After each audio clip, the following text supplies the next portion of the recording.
के कार्यक्रम में उपस्थित आज के अध्यक्ष क्षमा चाहेंगे नेताजी। विकसित भारत संकल्प यात्रा खैराबाड़ी के कार्यक्रम में आज के अध्यक्ष यहाँ के माननीय प्रधान जी, कार्यक्रम में उपस्थित अपने द्वय जिला पंचायत सदस्य प्रतिनिधि अनिल राय जी, दुर्गा राय जी, पूर्व जिला पंचायत सदस्य यहाँ के निवासी संतोष राय जी, अपने पार्टी के इस मंडल के महामंत्री जयशंकर राय जी, उपस्थित प्रधान में पूर्व प्रधान संघ के अध्यक्ष वर्तमान में प्रधान विमलेश राय जी, गोड़ी चकहमत के उपेंद्र राय जी कनुआन, रणजीत जी गोड़ी, नौसाद जी मुड़ेरा, पूर्व प्रधान खैराबाड़ी विशंकर राय जी,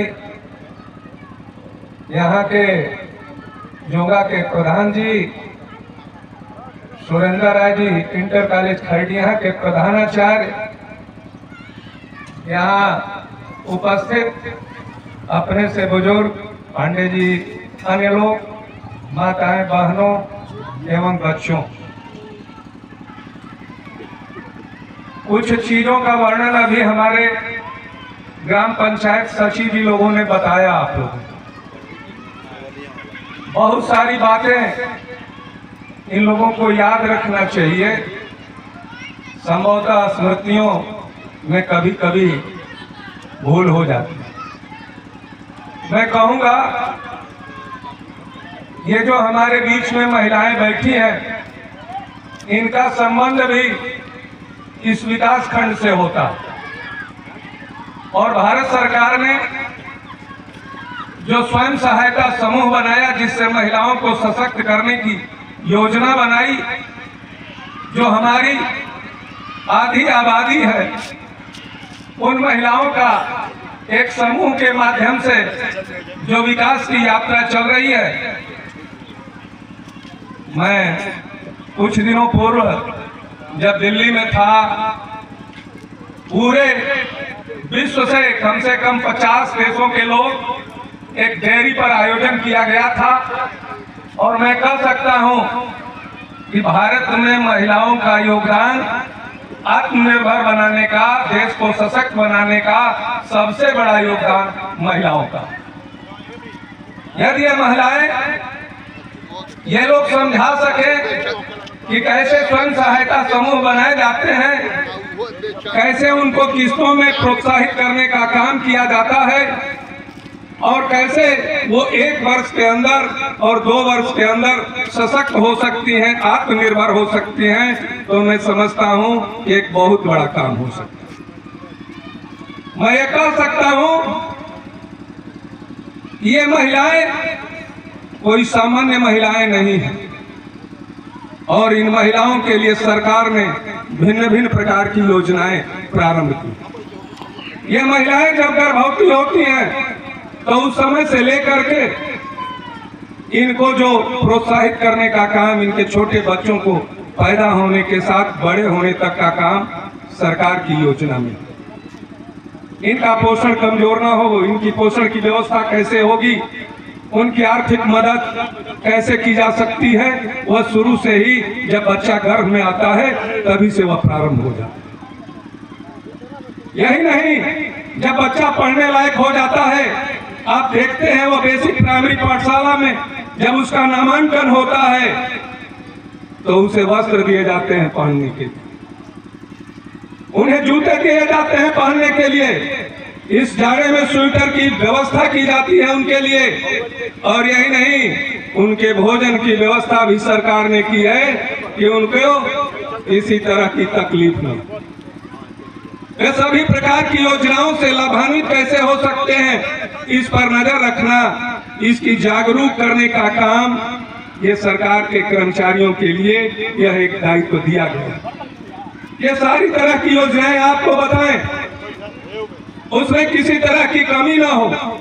ये महिलाएं जब बच्चियां पैदा करती हैं, वो बड़ी होती हैं, पढ़ लिख करके तो एक सामूहिक विवाह योजना सरकार द्वारा चलाई जाती है। समाज कल्याण विभाग की यह योजना है। समाज कल्याण के एडीओ स्तर के कर्मचारी ब्लॉक में बैठते हैं, लेकिन सचिव जी लोग उसका सत्यापन करते हैं। यदि हमारे यहाँ कोई गरीब कोई बच्ची पैदा कर ले जाता है और उसकी उम्र 21 वर्ष से ऊपर हो जाती है, वह शादी करने लायक हो जाती है, तो उसको शादी गरीबी में कहीं कर्ज न लेना पड़े, इसलिए सरकार ने 51,000 रुपए की योजना एक सामूहिक विवाह योजना के नाम से चलाया। 35,000 रुपया उस बालिका के नाम से एक चेक दिया जाता है। 10,000 रुपए का उसको बक्से से लेकर उसके अन्य सामान दिए जाते हैं और 6,000 रुपया इस तरह के तम्बू मैं कह सकता हूं कि जनपद मुख्यालय पर बार बार लगाए जाते हैं और उन योजनाओं का लाभ दिलवाने का काम सरकार के ये कर्मचारी इनको बताना है।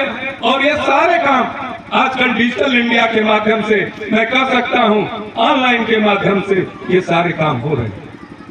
आगे यदि आप बढ़ेंगे, परिवार का मुखिया केवल मैं ग्राम पंचायत स्तर पर इन योजनाओं को बता रहा हूं। 18 से 60 वर्ष की उम्र के बीच में यदि वह परिवार का मुखिया है, पारिवारिक लाभ योजना एक चलाई जाए। समाज कल्याण विभाग की ही योजना है। वह जब परिवार में मुखिया की मृत्यु हो जाती है, उसकी विधवा पत्नी को या बालक को वह धनराशि दे करके उस काम क्रिया में उसको किसी तरह की कठिनाई न हो, इस योजना को चलाने का काम सरकार करती है। यही नहीं, आप देखे हैं कोरोना का काल आया, आयुष्मान कार्ड की बात हो रही। कोरोना कालखंड जो कि विश्व में महामारी के रूप में आपके बीच में आया था, बीच में 2019 में कोरोना जो महामारी के रूप में इस धरती पर आया, जिसमें विश्व के विकसित और विकासशील देश भी थर्रा गए। आप समझ सकते हैं इंग्लैंड और अमेरिका की हालत भी जेसीबी से लाशें उठा करके और उसमें लगाई जा रही थी। उन्हें भोजन के बिना मरना पड़ा था, लेकिन यह भारत आज विकसित देश के रूप में जो बढ़ रहा है, उस कोरोना कालखंड में मैं कह सकता हूं कि सबसे पहले टीका बनाने का काम, वैक्सीन बनाने का काम, और आज तक जो टीके और वैक्सीन हम विदेशों से मंगाया करते थे, यह कोरोना कालखंड में हम कह सकते हैं कि नहीं, उस टीके का प्रभाव केवल अपने देश में ही माननीय नरेंद्र मोदी जी के नेतृत्व में नहीं दिखाया गया, बल्कि विश्व के दूसरे देशों में भी हमने उस टीके का निर्यात किया, दूसरे देशों का सहयोग किया, अपने देश के लोगों को वैक्सीन लगवा करके, फ्री में वैक्सीन लगवा करके, एक एक टीके की आप सोच सकते हैं कि कीमत कितनी होती है। उस टीके को इस पूरे देश के 140 करोड़ जनता के बीच में 3-3 टीके लगवाने का काम माननीय नरेंद्र मोदी जी ने किया। यह जब आप आगे बढ़ते हैं तो मैं कह सकता हूं कि जो खाद्य सुरक्षा अधिनियम 2013-14 में बना, जिसमें यह एक मामला आया कि 80% ग्रामीणों को हम अनाज देने का काम करेंगे, जिसमें बीपीएल और अंत्योदय का कार्ड बना। उस कार्ड धारियों को कोरोना कालखंड में मुफ्त में अनाज दे करके कि वो खाने बिना न मरे, उनके काम बाधित हो रहे थे। बहुत से उनके घरों के लोग दूसरे शहरों में जा करके काम कर रहे थे, वो घर पर आए थे, उन्हें भी वह राशन देने का काम माननीय नरेंद्र मोदी जी ने किया। यही नहीं, मनरेगा में जो लोग बाहर से आए उनको रोजगार दे करके, उनको काम दे करके उनको जिंदा रखने का काम किया। आप आगे बढ़ेंगे तो मैं कह सकता हूं ये जो आप जल जीवन मिशन की टंकियां देख रहे हैं, 2 लाख टंकियां इस देश में बन रही हैं। भावरकोल में मैं कह सकता हूं कि जितना पूर्व में टंकियां बनी होगी 16 केवल विगत वर्ष के अंदर स्वीकृत हुई, और जिनकी आप देख रहे हैं पाइपलाइनें बिछ रही है, बोरिंग हो रही है, पानी हर घर हर नल की योजना जो चलाई जा रही है, उसके अंतर्गत उनको स्वच्छ पानी पीने को मिलेगा। इस तरह की सारी योजनाएं, यदि कृषि के क्षेत्र में मैं उसका वर्णन करूं, जो लोग कह रहे थे छोटे छोटे किसानों को किसान सम्मान निधि प्रधानमंत्री नरेंद्र मोदी जी ने एक बहुत बड़ा काम किसानों को राहत के रूप में दिया। जो छोटे किसान थे, कहीं 5 मंडा, 1 बीघा, 2 मंडा, 1 मंडा का किसान हुआ करता था, जब उसे कहीं खाद खरीदनी पड़ती थी, जब उसे कहीं से पानी लेना पड़ता था, कहीं दवाई छिड़कनी पड़ती थी, तो मैं कह सकता हूँ वह बड़े बड़े लोगों के यहाँ जाते थे, लोग कर्ज लेते थे और कर्ज ही नहीं लेते थे, उस कर्ज के रूप में बिक जाते थे। लेकिन एक वर्ष में 6,000 रुपया, 3 किस्तों में 2-2 हजार रुपया किसान सम्मान निधि के रूप में दिलवा करके प्रधानमंत्री नरेंद्र मोदी जी ने किसानों का एक बहुत बड़ा काम किया। यही नहीं, आप जब बीज प्राप्त करना चाहते हैं, बीज भंडार पर जब आप जाते हैं, तो बीज भंडार पर अनुदान के रूप में अभी आप जो गेहूं खरीद रहे हैं, इस गेहूं का रेट भी आपको 22, 23, 24, 25 के रुपए प्रति किलो के हिसाब से मिलता हो।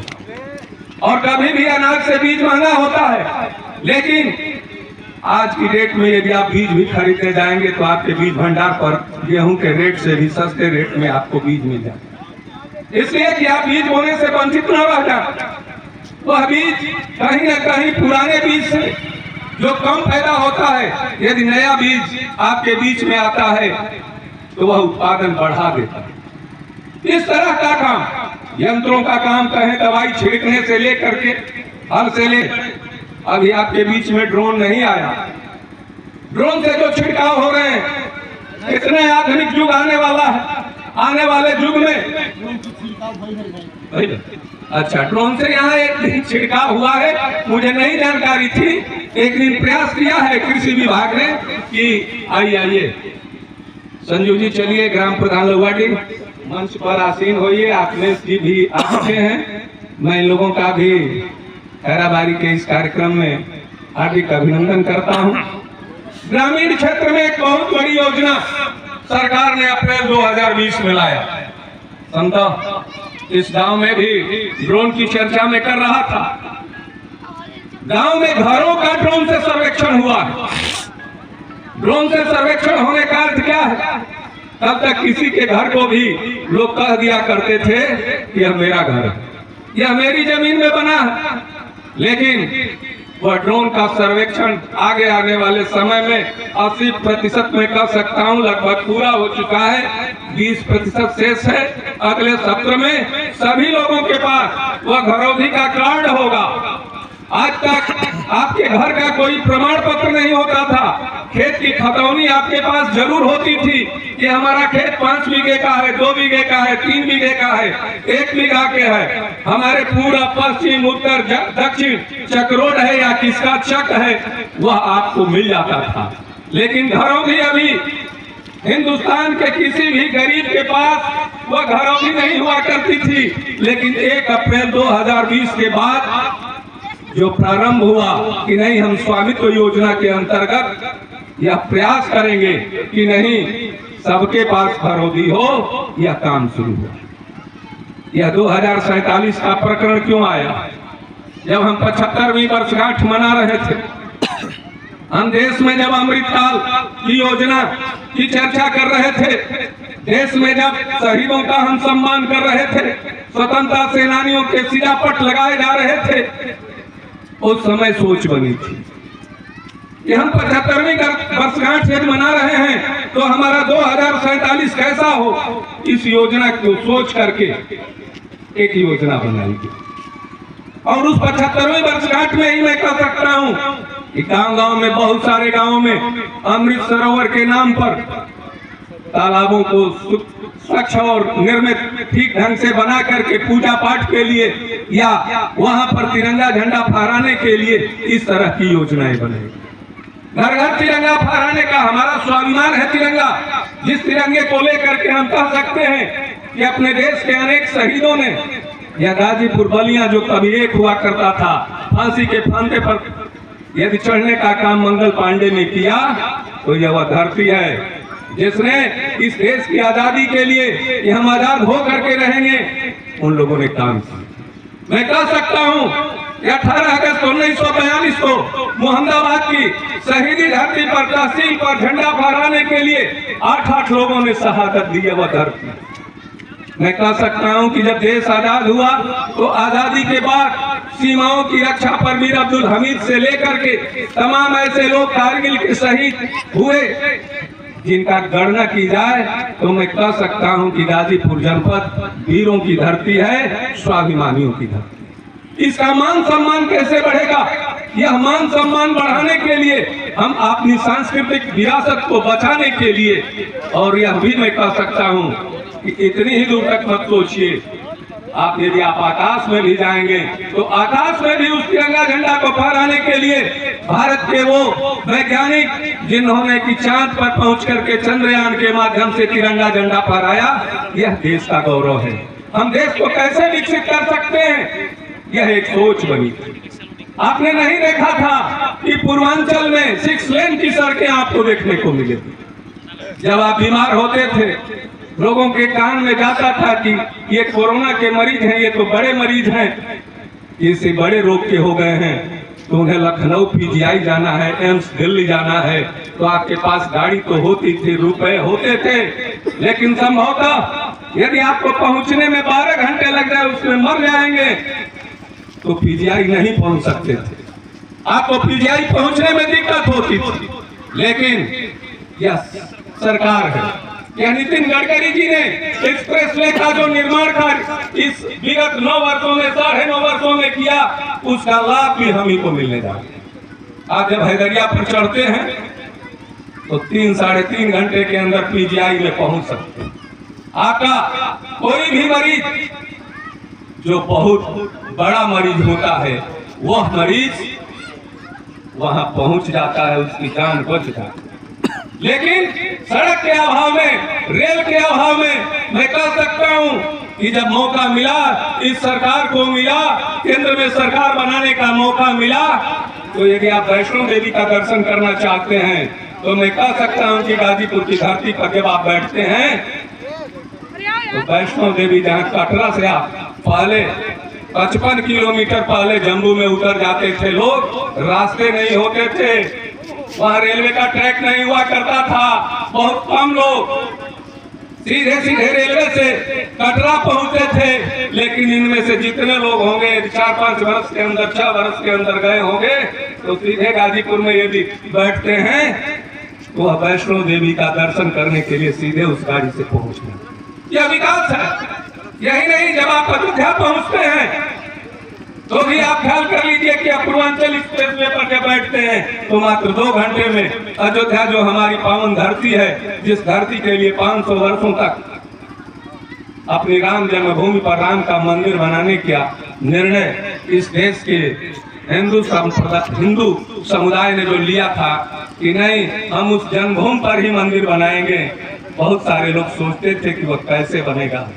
मैं कह सकता हूं कि इंटरनेशनल एयरपोर्ट वहां पर तैयार हुआ है, कल उसका उद्घाटन माननीय नरेंद्र मोदी जी के द्वारा हुआ है, और मैं कह सकता हूं कि 60 लाख लोग यदि उस एयरपोर्ट से पहुंचने का काम करेंगे तो 1 वर्ष में अयोध्या में भव्य राम मंदिर का दर्शन कर सकते। यही नहीं, इन महिलाओं के लिए कल जब वहां 30 दिसंबर को अयोध्या में प्रधानमंत्री नरेंद्र मोदी जी पहुंचे तो जो उज्ज्वला योजना से लाभान्वित किया गया है, 10 करोड़ की अंतिम महिला मिया के घर में जो सिलेंडर मिला, उसके घर में जाकर के जब प्रधानमंत्री नरेंद्र मोदी जी चाय पी रहे थे तो कितनी उस गरीब घर की महिला को और उनकी बच्चियों को प्रसन्नता थी। जब टीवी चैनल देखे होंगे, जिन लोगों ने टीवी पर उस कार्यक्रम को देखा होगा, उन्हें अनुभव होगा कि नहीं, देश में गरीबी में जीने वाले लोग गरीबों के यहाँ किस तरीके का सम्मान करते हैं। इसलिए हम लोग नरेंद्र मोदी के एक सेवक के रूप में, भारतीय जनता पार्टी के कार्यकर्ता के रूप में कि नहीं, आने वाला समय यदि विकसित भारत बनाना है, यदि इस देश को उस ऊंचाई पर ले जाना है कि नहीं, हम इसको बहुत सारी ऊंचाई पर ले जाएंगे, तो यह काम आपको करना है। आपने जब यह काम किया तो मेडिकल कॉलेज केवल गाजीपुर में नहीं, मैं कह सकता हूं उत्तर प्रदेश में सबसे ज्यादा। ये जो प्रधानमंत्री आवास की चर्चा कर रहे हैं, जब मई 2014 में इस देश के अंदर नरेंद्र मोदी ने संभाली थी कुर्सी, तो उससे पहले जितने प्रधानमंत्री आवास बने, मैं कह सकता हूं 4 करोड़ 2014 के बाद बने। इस देश के अंदर 4 करोड़, यदि प्रधानमंत्री कोई उस कुर्सी पर बैठता है और कहता है कि नहीं हम छत दे करके रहेंगे, तो एक साधारण बात नहीं। इस देश में, इस प्रदेश में तमाम लोगों की सरकारें आई, लेकिन जिन सरकारों ने अभी आज तक इस तरह का शासन किया कि कोई किसी गरीब का घर लूट लेता था, जमीन लूट लेता था, सरकारें उसका समर्थन किया करती। आप देख सकते हैं केवल उत्तर प्रदेश में मैं बताऊं तो कई हजार करोड़ बीघे जमीन जो है ऐसे माफियाओं से मुक्त कराने का काम जो योगी जी ने किया है वो सामान्य बात नहीं। और उन पर झुग्गी झोपड़ियों पर जो हटाया गया है या जो बहुत सारे लोग अवैध कब्जे किए थे, उस पर उन गरीबों के आवास जो उन माफियाओं के अंडर में हुआ करता था, जिनसे सरकारें डरा करती थी, जिनसे कह सकते हैं लोग कि नहीं, उन माफियाओं के डर से बहुत सारे लोगों की हिम्मत नहीं होती थी कि वह कुछ बोल सके। उन माफियाओं की बोलती भी मैं कह सकता हूं कि इस उत्तर प्रदेश और देश में आज बंद हो चुकी।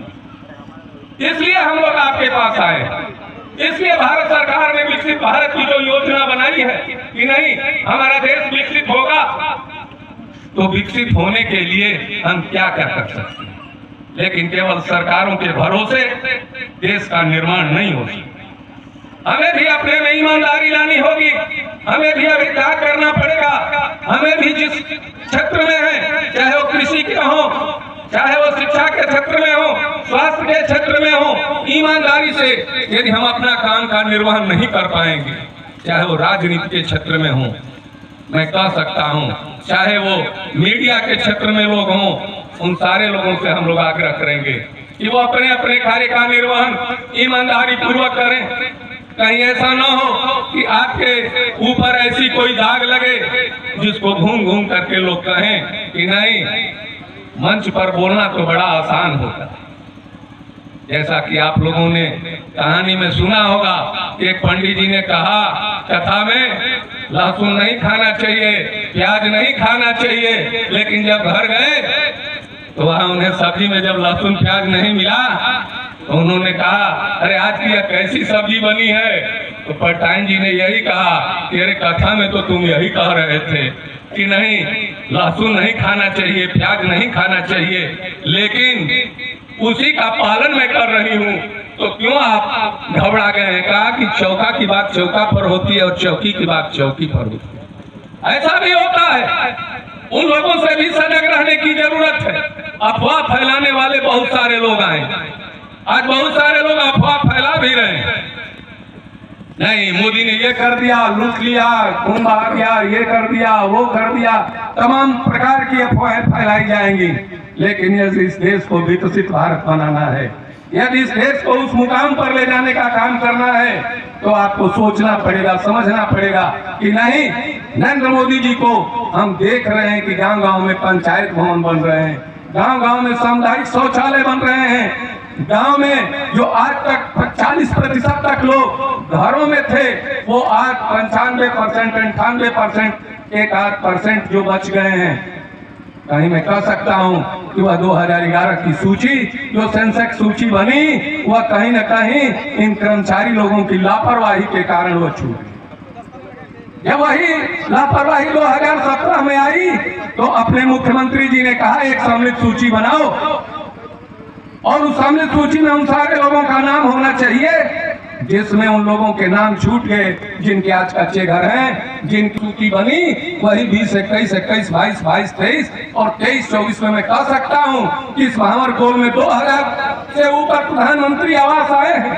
कोई ऐसी सूची से वंचित नहीं है, लेकिन कहीं न कहीं परिवार बढ़ते रहते हैं। एक परिवार का बूढ़ा आदमी जो 80-85 वर्ष का विगत 2-3 वर्षों में मर गया होगा, उसके परिवार के पास 4 लड़के होंगे और चारों लड़के एक घर में नहीं रख सकते, एक कोठरी में नहीं निवास कर सकते, तो उन शेष बच्चों के पास भी आवास होना चाहिए। और सरकार ने यह सोचा है कि यदि उनके पास जमीन नहीं होगी तो उनको जमीन भी उपलब्ध कराने का काम सरकार करेगी। कहीं न कहीं राजस्व विभाग के कर्मचारी जिनको हम लोगों के बीच में रहना चाहिए, उन्हें बताना चाहिए कि राजस्व विभाग से क्या क्या योजनाएं चल रही हैं। कुछ योजनाएं ऐसी हैं जिनका रुपया तो विकास खंड में आ जाता है, लेकिन जहां जमीन उपलब्ध है वो झगड़े और विवाद करा करके वो राजस्व के लेखपाल ऐसी तमाम योजनाओं को हम लोग देख रहे हैं कि वो सच्चाई को नहीं कहते। कहीं न कहीं रुपया ऐसा बाधा डाल रहा है कि इन कर्मचारियों के माध्यम से, लोगों के जनप्रतिनिधियों के माध्यम से उन योजनाओं को जो धरातल पर पहुंचना चाहिए वो धरातल पर पहुंचने से वंचित हो जा रही हैं। उस पर हमें ध्यान देना पड़ेगा।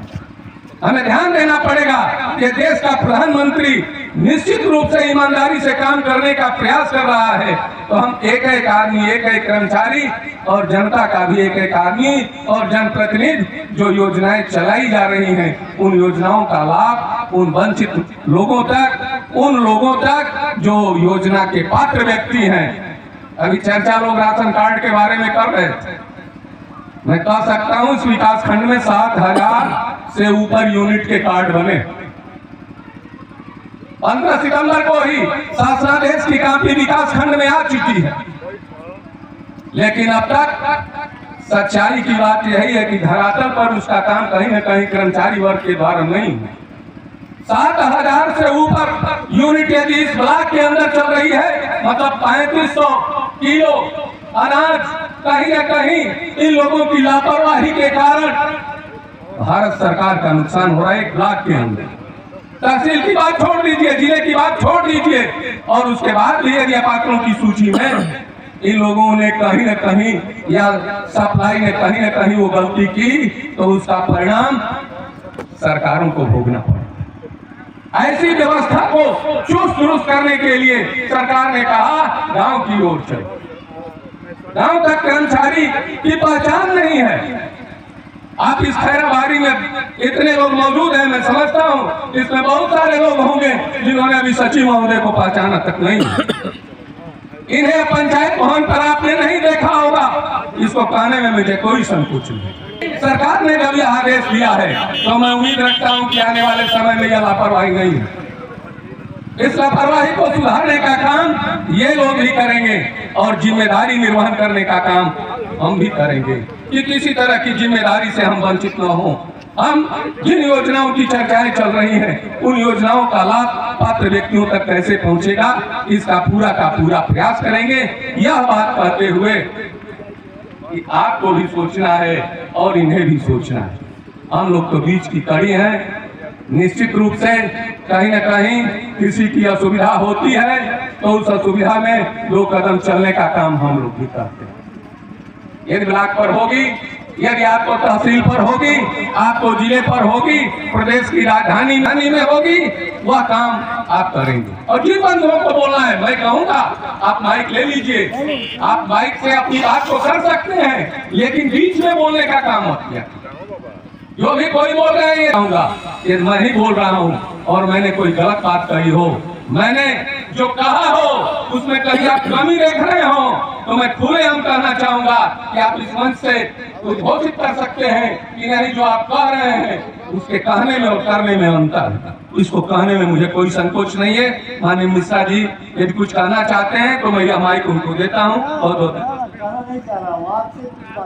फिर तो बात में बात कीजिए। और मेरे दिमाग से भी वो छूट गई थी।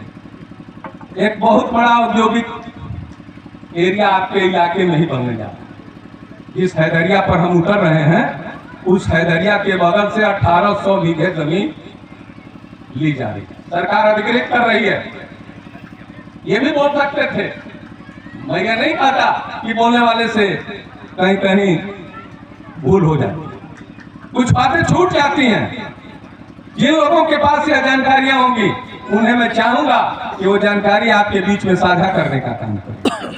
यही नहीं, मैं कह सकता हूं कि पूर्वांचल एक्सप्रेसवे से जो आपकी 4 लेन बनारस गाजीपुर मऊ टू गोरखपुर जा रही है, जंगीपुर से लेकर के एक एक्सप्रेसवे, ग्रीन एक्सप्रेसवे बन रहा है बलिया तक। और बीच में करिंदनपुर के साइड से लेकर 17 किलोमीटर तक उसका एक लिंक एक्सप्रेसवे बन रहा है।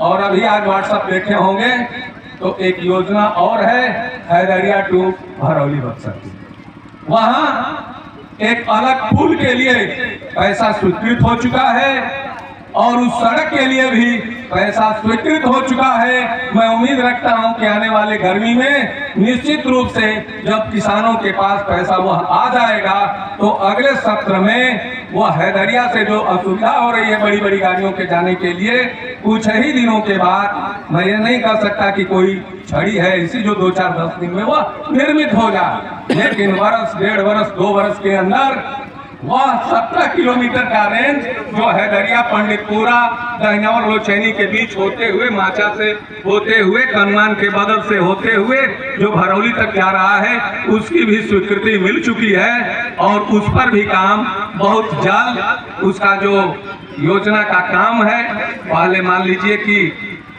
डीपीआर बनता है, डीपीआर के बाद एरिया स्वीकृत होती है, वित्तीय स्वीकृति मिलती है, वित्तीय स्वीकृति के बाद टेंडर होता है, एक कागज का काम है, वह कागज का काम आगे बढ़ चुका है।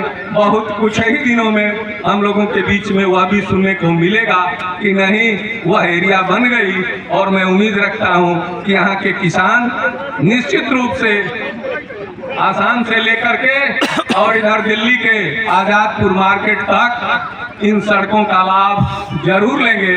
आपकी जो पैदावार है वह पैदावार और बढ़ेगी।